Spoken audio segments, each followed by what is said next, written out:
Hey everyone, welcome back to the farm. I thought we'd get a little bit crafty again today. I'm going to start a new series about crocheting, starting with the basics and kind of work our way up and see where we get to.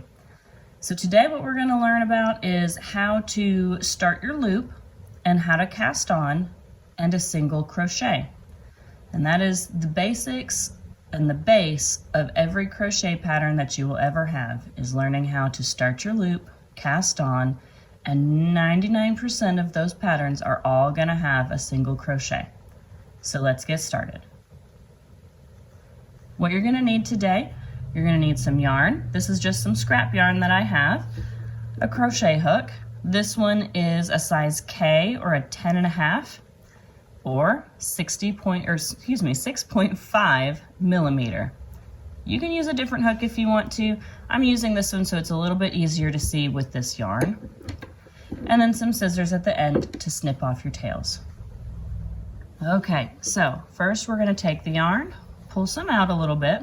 We don't need a whole lot.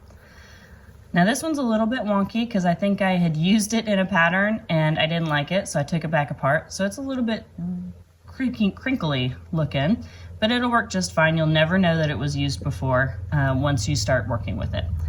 So in order to cast on, you've got a straight loop and you need to start and make a magic loop, basically.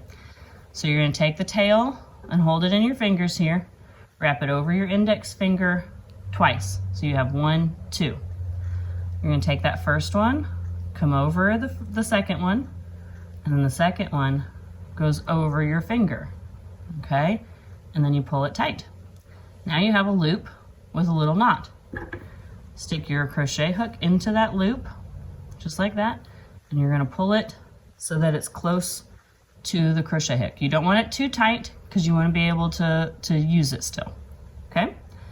So now you're gonna hold the tail out of the way, the short end out of the way, and you have your long end attached to your yarn. Now we're gonna cast on some stitches. We're only gonna do 10 today, just so we can see how it works, and then we'll go from there. So you're gonna yarn over your hook and pull it through the loop.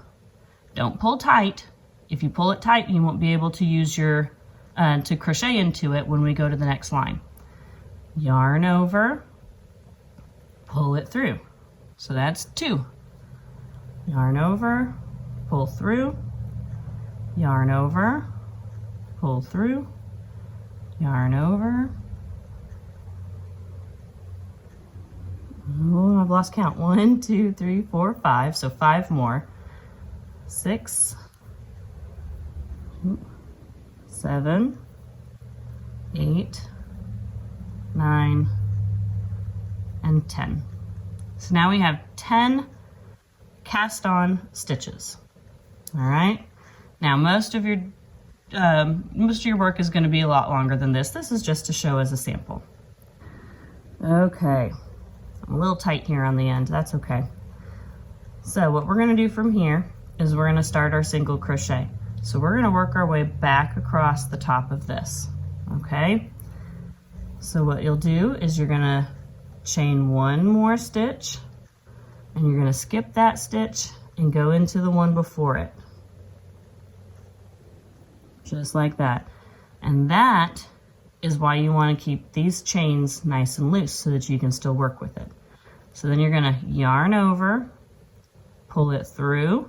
Now you have 2 loops on your hook. Then you're going to yarn over and pull through both loops. That is a single crochet.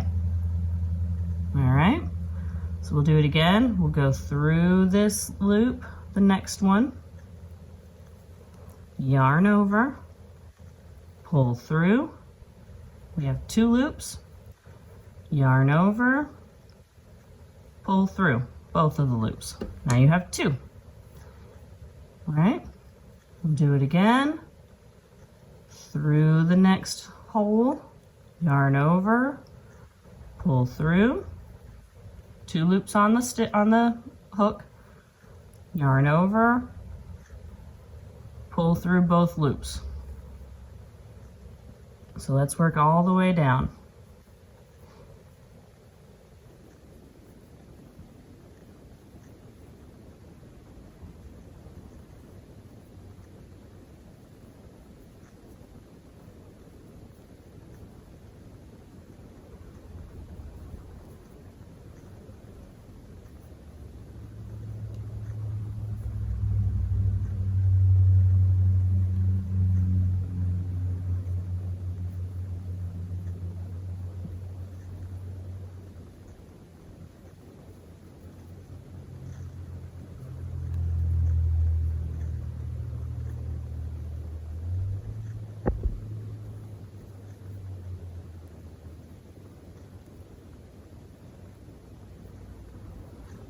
There we have it.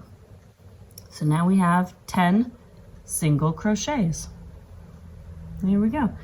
Now when we're done, you can pull this loop tall so that there's space. Grab your scissors, and you're going to cut the end here.